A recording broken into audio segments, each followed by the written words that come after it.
Selamünaleyküm. Bir video ikimiz Ülgen Şahar merkezi Sencer Toxana Gülşen dükkanının yanında 4 dolar. Gülşen dükkan okulda şu yanından girseniz de şöyle 150 metre kvadrat bir canı yarısı 150 kvadrat kısmı satılады ekan. Şunu görüp çıkamız.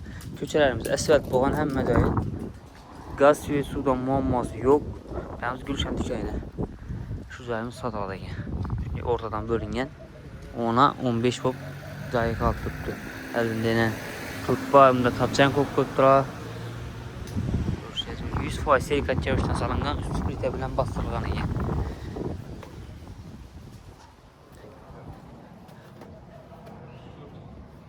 Bismillah, görüp çıkamiz. Endi azgina aytiladigan ishlari bor.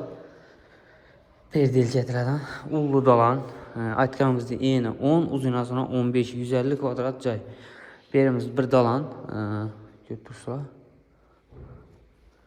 Bir de zal, uzunluğu 10 metre.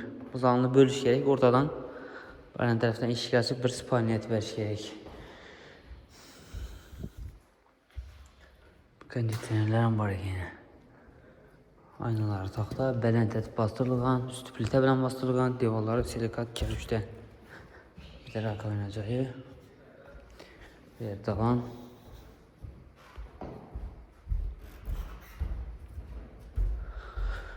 Bere vanna çürüş gerek. Eshik koyup vanna. Bir de yine bir zalı var. Xalasanızda bir sene 2 spalniyat verseniz de bo'ladi.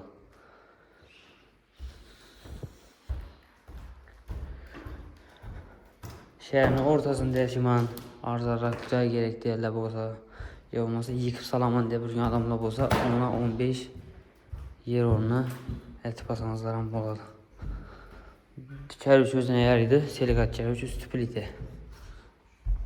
Kime ma'qul bo'lsa bemalol telefonlashib kelib olsangiz da bo'ladi. Gülşen dükkanının köçesinde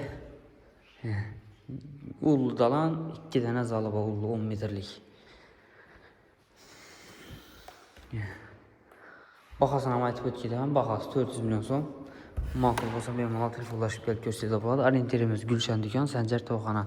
Telefon nomerini aytib o'tamiz: 99 946 76 66. Köçesi asfalt. Alıp yıkıp satsanızlar ham bo'ladi. Şehrin ortasında. Acayip.